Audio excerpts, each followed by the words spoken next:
Prontos para mais um dia? Vamos hoje ler os capítulos 5 e 6 do Evangelho de Mateus. Senhor meu Deus, Pai amado e querido, nós estamos mais uma vez, Senhor, começando esse momento de devocional, um momento em que nos dedicamos à Tua Palavra, Senhor, e queremos manter esse momento, esse relacionamento contigo de uma forma constante. Nos ajuda, Paizinho, a entender a Tua mensagem, Pai, e guardar Tuas palavras no nosso coração. Em nome de Jesus. Amém. Capítulo 5. As bem-aventuranças. Vendo as multidões, Jesus subiu ao monte e se sentou. Seus discípulos aproximaram-se dele e ele começou a ensiná-los, dizendo: Bem-aventurados os pobres em espírito, pois deles é o reino dos céus. Bem-aventurados os que choram, pois serão consolados. Bem-aventurados os humildes, pois eles receberão a terra por herança. Bem-aventurados os que têm fome e sede de justiça, pois serão satisfeitos. Bem-aventurados os misericordiosos, pois obterão misericórdia. Bem-aventurados os puros de coração, pois verão a Deus. Bem-aventurados os pacificadores, pois serão chamados filhos de Deus. Bem-aventurados os perseguidos por causa da justiça, pois deles é o reino dos céus. Bem-aventurados serão vocês, quando por minha causa os insultarem, os perseguirem e levantarem todo tipo de calúnia contra vocês. Alegrem-se e regozijem-se, porque grande é a sua recompensa nos céus, pois da mesma forma perseguiram os profetas que viveram antes de vocês. Vocês são o sal da terra, mas se o sal perder o seu sabor, como restaurá-lo? Não servirá para nada, exceto para ser jogado fora e pisado pelos homens. Vocês são a luz do mundo. Não se pode esconder uma cidade construída sobre um monte. E também, ninguém acende uma candeia e a coloca debaixo de uma vasilha. Ao contrário, coloca-a no lugar apropriado e assim ilumina a todos os que estão na casa. Assim brilha a luz de vocês diante dos homens, para que vejam as suas boas obras e glorifiquem ao Pai de vocês que está nos céus. Não pensem que vim abolir a lei ou os profetas. Não vim abolir, mas cumprir. Digo a verdade. Enquanto existirem céus e terra, de forma alguma desaparecerá da lei a menor letra ou o menor traço, até que tudo se cumpra. Todo aquele que desobedecer a um desses mandamentos, ainda que um dos menores, e ensinar os outros a fazerem o mesmo, será chamado menor no reino dos céus. Mas todo aquele que praticar e ensinar esses mandamentos será chamado grande no reino dos céus. Pois eu digo que se a justiça de vocês não for muito superior à dos fariseus e mestres da lei, de modo nenhum entrarão no reino dos céus. Vocês ouviram que foi dito aos seus antepassados: não matarás, e quem matar estará sujeito a julgamento. Mas eu digo a vocês que qualquer que se irá contra o seu irmão estará sujeito a julgamento.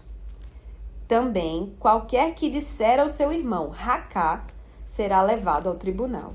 E qualquer que disser, louco, corre o risco de ir para o fogo do inferno.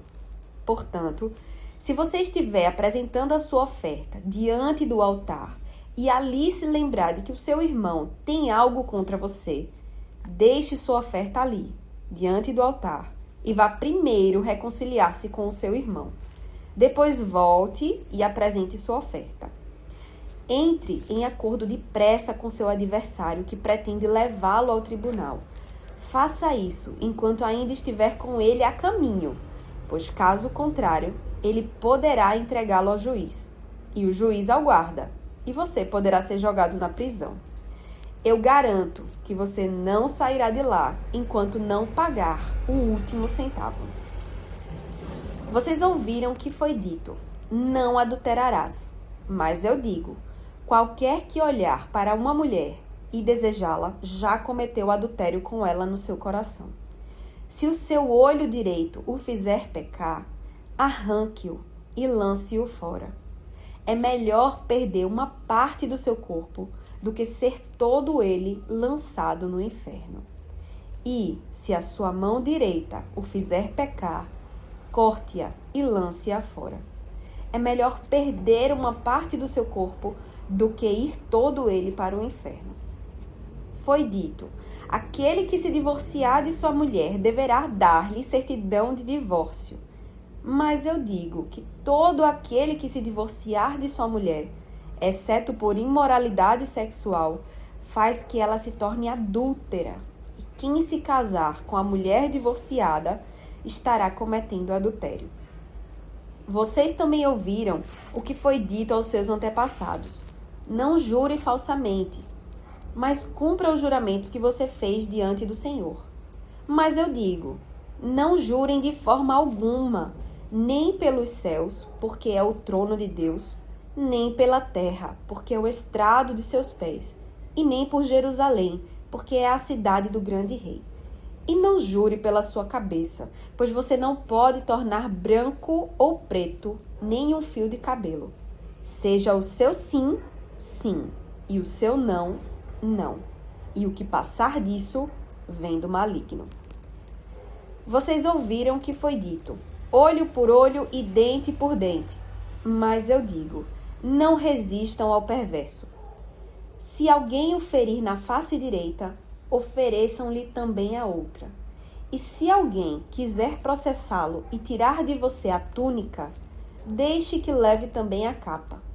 Se alguém o forçar a caminhar com ele 1 milha, vá com ele 2. Dê a quem pede, e não volte as costas àquele que deseja pedir-lhe algo emprestado. Vocês ouviram o que foi dito: ame o seu próximo e odeie o seu inimigo. Mas eu digo: amem os seus inimigos e orem por aqueles que os perseguem, para que vocês venham a ser filhos do seu Pai que está nos céus. Porque Ele faz raiar o seu sol sobre maus e bons, e derrama chuva sobre justos e injustos. Se vocês amarem aqueles que os amam, que recompensa vocês receberão? Até os publicanos fazem isso. E, se saudarem apenas os seus irmãos, o que estarão fazendo demais? Até os pagãos fazem isso. Portanto, sejam perfeitos, como perfeito é o Pai Celestial de vocês. Capítulo 6. Tenham o cuidado de não praticar suas obras de justiça diante dos outros para serem vistos por eles. Se fizerem isso, vocês não terão nenhuma recompensa do Pai Celestial. Portanto, quando você der esmola, não anuncie isso com trombetas, como fazem os hipócritas nas sinagogas e nas ruas, a fim de serem honrados pelos outros.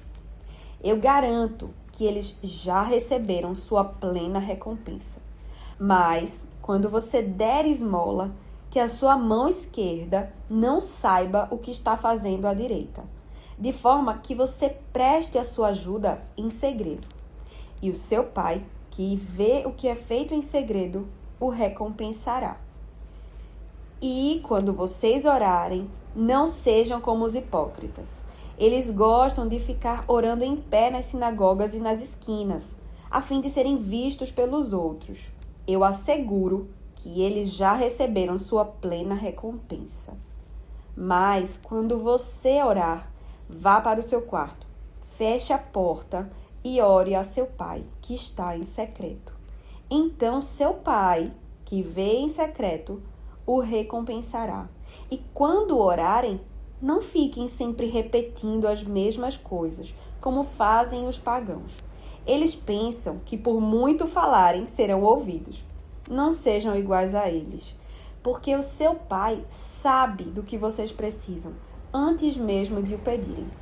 Vocês orem assim: Pai nosso que estás nos céus, santificado seja o teu nome, venha o teu reino, seja feita a tua vontade, assim na terra como no céu. Dá-nos hoje o nosso pão de cada dia. Perdoa as nossas dívidas, assim como perdoamos aos nossos devedores. E não nos deixes cair em tentação, mas livra-nos do mal, porque teu é o reino, o poder e a glória para sempre. Amém. Pois se perdoarem as ofensas uns dos outros, o Pai Celestial também perdoará vocês. Mas se não perdoarem uns aos outros, o Pai Celestial não perdoará as ofensas de vocês. Quando jejuarem, não mostrem uma aparência triste, como os hipócritas, pois eles mudam a aparência do rosto, a fim de que os outros vejam que eles estão jejuando. Eu digo verdadeiramente que eles já receberam sua plena recompensa. Ao jejuar, arrume o cabelo e lave o rosto, para que não pareça aos outros que você está jejuando, mas apenas a seu Pai que vê em secreto. E seu Pai que vê em secreto o recompensará. Não acumulem para vocês tesouros na terra, onde a traça e a ferrugem destroem, e onde os ladrões arrombam e furtam. Mas acumulem para vocês tesouros nos céus, onde a traça e a ferrugem não destroem, e onde os ladrões não arrombam, nem furtam. Pois onde estiver o seu tesouro, aí também estará o seu coração. Os olhos são a candeia do corpo. Se os seus olhos forem bons, todo o seu corpo será cheio de luz. Mas, se os seus olhos forem maus, todo o seu corpo será cheio de trevas. Portanto, se a luz que está dentro de vocês são trevas, que tremendas trevas são! Ninguém pode servir a dois senhores, pois odiará um e amará o outro, ou se dedicará a um e desprezará o outro. Vocês não podem servir a Deus e ao dinheiro. Portanto, eu digo, não se preocupem com sua própria vida, quanto ao que comer ou beber, nem com seu próprio corpo, quanto ao que vestir. Não é a vida mais importante que a comida e o corpo mais importante que a roupa? Observem as aves do céu. Não semeiam, nem colhem, nem armazenam em celeiros. Contudo, o Pai Celestial as alimenta. Não tem vocês muito mais valor do que elas? Quem de vocês, por mais que se preocupe, pode acrescentar uma hora que seja à sua vida? Porque vocês se preocupam com roupas. Vejam como crescem os lírios do campo. Eles não trabalham nem tecem. Contudo, eu digo que nem Salomão, em todo o seu esplendor, vestiu-se como um deles. Se Deus veste assim a erva do campo, que hoje existe e amanhã é lançada ao fogo, não vestirá muito mais a vocês, homens de pequena fé. Portanto, não se preocupem dizendo que vamos comer, ou que vamos beber, ou que vamos vestir. Pois os pagãos é que correm atrás dessas coisas. Mas o Pai Celestial sabe que vocês precisam delas. Busquem, pois, em primeiro lugar o reino de Deus e a sua justiça, e todas essas coisas serão acrescentadas a vocês. Portanto, não se preocupem com o amanhã, pois o amanhã trará as suas próprias preocupações. Basta a cada dia o seu próprio mal. Essas são as palavras do nosso Senhor Jesus Cristo. Graças a Deus. Até amanhã!